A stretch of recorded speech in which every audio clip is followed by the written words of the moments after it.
আমি সাবধান করে দিতে চাই ইন্টেরিয়াম গভর্নমেন্টকে, আর কিছুদিন আছে আপনারা অন্তত পক্ষে কিছু রেখে যান। মানুষ বলবে জুলাই যোদ্ধাদের আত্মা অন্তত পক্ষে শান্তি পাবে।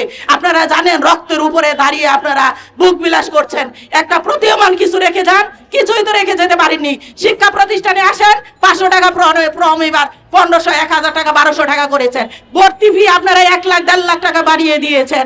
রেল স্টেশনগুলোতে দুর্নীতি, বিচার ব্যবস্থা দুর্নীতি, চিকিৎসা ক্ষেত্রে দুর্নীতি, দর্শন প্রতিনিয়ত হচ্ছে। কোন জায়গাটায় আপনারা আশানুরূপ কিছু করতে পেরেছেন? বাঙালিকে দামিয়ে রাখার মতন বাঙালি আমরা নই। আমরা ছোট দেশ হলে আমাদের ইচ্ছা শক্তি প্রখর, আমাদের কিছুই নেই, আমরা শূন্য, কিন্তু আমাদের ইচ্ছা শক্তি আছে। ইচ্ছা শক্তি হলো আমাদের হাতিয়ার। আমি সাবধান করে দিতে চাই ইন্টেরিয়াম গভর্নমেন্টকে, আর কিছুদিন আছে আপনারা অন্তত পক্ষে কিছু রেখে যান। মানুষ বলবে জুলাই যোদ্ধাদের আত্মা অন্তত পক্ষে শান্তি পাবে। আপনারা জানেন রক্তের উপরে দাঁড়িয়ে আপনারা বুক বিলাস করছেন, একটা প্রতীয়মান কিছু রেখে যান। কিছুই তো রেখে যেতে পারেননি। শিক্ষা প্রতিষ্ঠানে আসেন, 500 টাকা প্রম, এবার 1500, 1000 টাকা, 1200 টাকা করেছেন। ভর্তি ফি আপনারা 1 লাখ 1.5 লাখ টাকা বাড়িয়ে দিয়েছেন। রেল স্টেশনগুলোতে দুর্নীতি, বিচার ব্যবস্থা দুর্নীতি, চিকিৎসা ক্ষেত্রে দুর্নীতি, দর্শন প্রতিনিয়ত হচ্ছে। কোন জায়গাটায় আপনারা আশানুরূপ কিছু করতে পেরেছেন? থ্যাংক ইউ সবাইকে। আসসালামু আলাইকুম।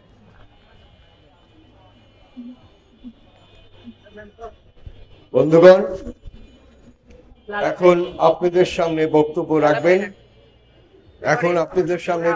রাখবেন জনবিভাগের সম্পাদক ফয়জুল হক। বাংলাদেশের মানুষ প্রতিবাদ জানিয়ে এসছেন। বাংলাদেশের জনগণ এই হত্যার বিরুদ্ধে তাদের যে বিক্ষোভ, সেই বিক্ষোভ সরকারের কাছে জানিয়েছেন। আমরা বিগত পতিত খুনি ফ্যাসিস্ট হাসিনা সরকারের সময় দেখেছি সেই সরকারের মন্ত্রী, সেই সরকারের রাজনৈতিক নেতৃবৃন্দ সীমান্ত হত্যাকে সমর্থন করেছে। আজকে জুলাই অভ্যুত্থানের পরে প্রায় 17 মাস অতিবাহিত হতে যাচ্ছে, কিন্তু বাংলাদেশের সীমান্তে বাংলাদেশের নাগরিকদের হত্যা বন্ধ হয় নাই। আমরা পরিষ্কারভাবে সরকারকে বলতে চাই যে তারা নির্বাচন দিয়ে একটা নির্বাচিত সরকারের হাতে ক্ষমতা দিয়ে চলে যাবেন, ভালো কথা, কিন্তু বাংলাদেশের জনগণের এই যে অধিকারহীনতা, আজকে সাম্রাজ্যবাদী ভারত সীমান্তে যেভাবে আমাদের নাগরিকদের হত্যা করছে, গত কদিন আগে চাঁপাইনবাবগঞ্জে একজন যুবককে পিটিয়ে তারা হত্যা করেছে। আমরা পররাষ্ট্র মন্ত্রণালয়কে বলতে চাই তারা কেন চুপ করে আছে? বন্ধুরা আমার, দুনিয়ার পরিস্থিতি ভিন্ন। আপনারা কদিন আগে দেখেছেন কিভাবে একটি দেশের রাষ্ট্রপতিকে সেই সাম্রাজ্যবাদী মার্কিন যুক্তরাষ্ট্র তারা সেখানে সামরিক হামলা করে ওই ভেনিজুয়েলার প্রেসিডেন্ট সেই নিকোলাস মাদুরো এবং তার স্ত্রীকে ধরে নিয়ে যায়, এবং পরিষ্কার তারা বলে দিয়েছে ডোনাল্ড ট্রাম্প যে ভেনিজুয়েলার তেল কি হবে না হবে সেটা আমেরিকাই ঠিক করবে, ভেনিজুয়েলা কোন পথে চলবে এটা আমেরিকা ঠিক করবে। কিন্তু আমাদের জুলাই অভ্যুত্থান সেই ভারতের নিয়ন্ত্রণ থেকে হাসিনা ভারতের নির্দেশে বাংলাদেশ চালাতো, কিন্তু তাকে জনগণ জুলাইয়ের অভ্যুত্থানের মধ্য দিয়ে তাকে উৎখাত করে দিয়েছে। কিন্তু আমাদের লড়াই কিন্তু শেষ হয়ে যায় নাই। ভারতে বসে ওই পতিত ফ্যাসিস্ট হাসিনা এবং আওয়ামী লীগের লোকেরা, ফ্যাসিবাদের দোসররা বাংলাদেশের বিরুদ্ধে চক্রান্ত চালাচ্ছে। কদিন আগে বেগম খালেদা জিয়ার সেই জীবনাবসানের শোককে কেন্দ্র করে এখানে জয়শঙ্কর এসেছিলেন। আমরা দেখেছি তিনি তারেক রহমান সাহেবের সাথে দেখা করেছেন, আমরা দেখেছি শোক প্রকাশ করেছেন। কিন্তু আমরা পরিষ্কার বলতে চাই যে বাংলাদেশকে গোলাম করে রাখার দিন শেষ। সীমান্তে হত্যা করে এইভাবে আমাদের দেশের বিরুদ্ধে যে নিম্নমাত্রার যুদ্ধ ভারত বজায় রেখেছে তার বিরুদ্ধে রুখে দাঁড়াতে হবে। আমরা বাংলাদেশের অন্তর্বর্তীকালীন সরকারকে বলতে চাই যে পদলেহন করে বাংলাদেশে কেউ ক্ষমতায় থাকতে পারবে না। হাসিনা পারেনি, আপনারাও পারবেন না, আগামী দিনে কেউ পারবে না। আজকে আমরা এখানে দাঁড়িয়েছি, এখানে গুম হওয়া পরিবারের সদস্যরাও কয়েকজন এসছেন।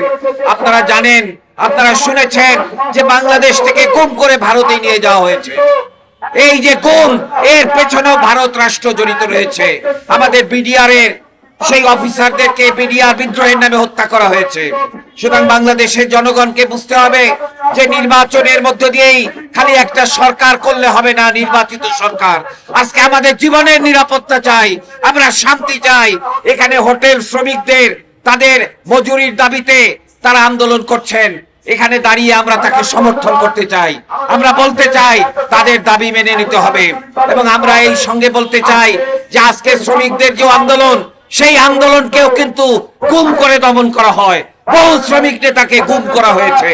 সুতরাং আমরা বলবো এই রাষ্ট্রকে আজকে জনগণ চায় না, জনগণ একটি গণতান্ত্রিক রাষ্ট্র চায়, একটা গণতান্ত্রিক সংবিধান চায়, এবং আজকে সীমান্ত হত্যা তারা বন্ধ চায়।